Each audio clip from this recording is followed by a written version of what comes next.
Most people don't know what GMOs are. We are kept in the dark to this essential part of our lives. Many people have misinformation of what they are and what they do. We interviewed 6 people. These were their responses. Genetically modified organisms. I know there's a lot of our foods are already genetically modified, however, we're unaware of that. I know there's a lot of like vegetables and even like other like even cereals, things we wouldn't necessarily think modified. I don't think they're bad. I'm just for the labeling of GMOs because I know a lot of foods aren't labeled, and I think it would be right to let people know what foods are so they can make their own choice as to whether they want to consume GMOs or not, even though they're probably already consuming them. Oh, GMO. That make like fruit bigger. But they modify like the genes instead of like tomatoes to make it bigger and to get more profits for companies. Yeah, I heard that they're like not good for you. They like destroy the meaning of like good organic foods. I heard GMOs are fake. It's GMO stands for genetically modified organisms that they put in foods.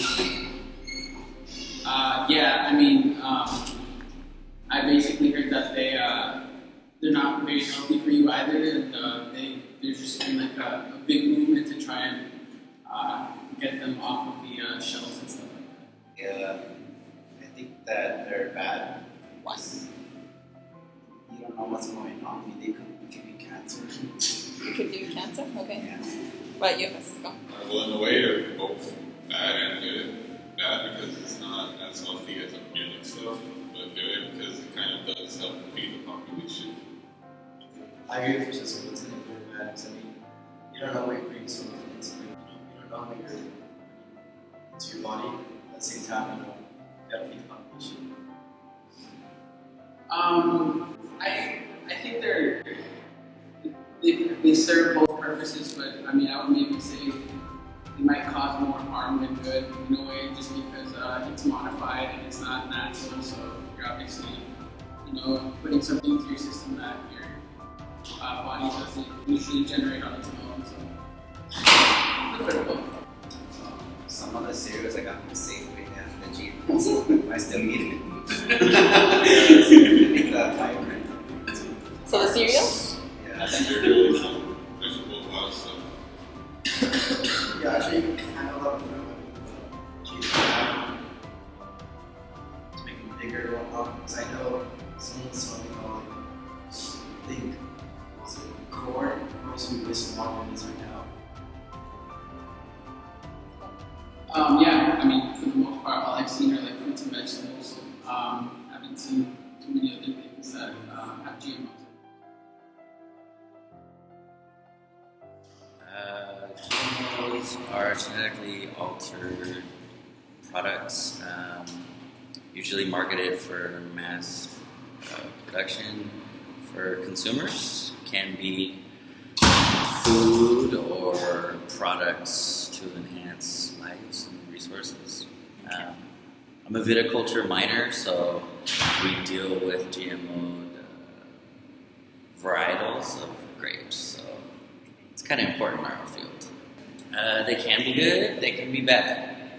It just depends on what the application is. As far as, like I said, my field, viticulture, it is good.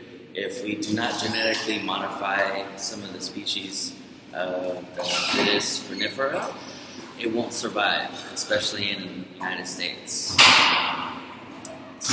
That particular species is very susceptible to phylloxera, which is prevalent in the United States. So if we didn't genetically modify them and take out certain markers, they wouldn't be able to sustain life, wouldn't be able to make wine.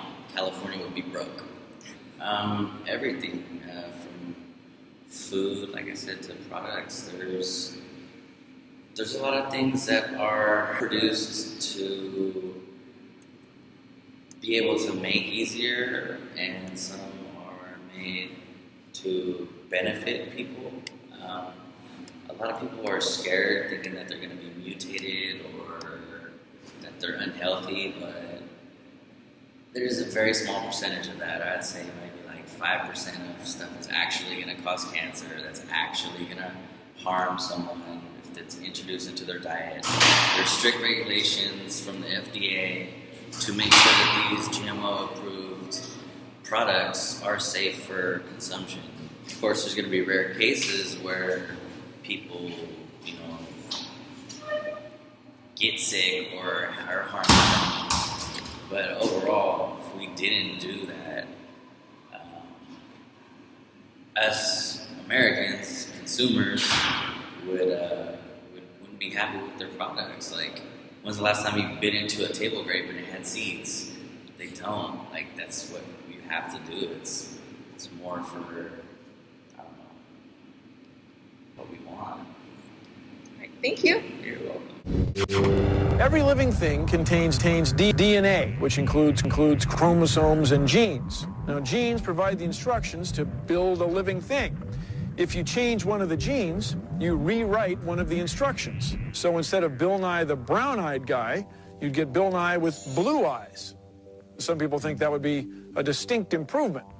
But when we genetically modify our food, say by taking a gene from a fish and putting it in a tomato, we're creating a whole new species, one that's never existed on Earth before.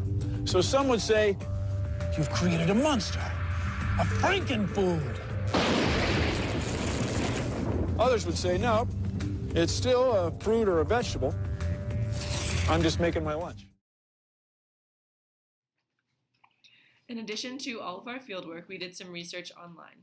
According to Penn State Research Program, there is no nutritional difference between organic foods and GM foods. Although the nutritional value for the GM foods do not differ from organic or conventional foods, the Washington Post claims that polls conducted by professional news organizations, including the Washington Post, MSNBC, and Reuters NPR, consistently show that over 90% of consumers want GM labeled. As ABC News stated, such near anonymity in public opinion is rare. In addition, Harvard University states GMOs have been changing the way that pesticides are used in agriculture. Herbicide-tolerant genetic crops have led to an increase in herbicide usage, while insecticide-producing GM crops have led to a decrease in insecticides. This means that GM foods have the ability of revolutionizing the agricultural business if dealt with appropriately. We concluded that the GMOs will inevitably dominate the market, but most should be labeled to erase consumer skepticism.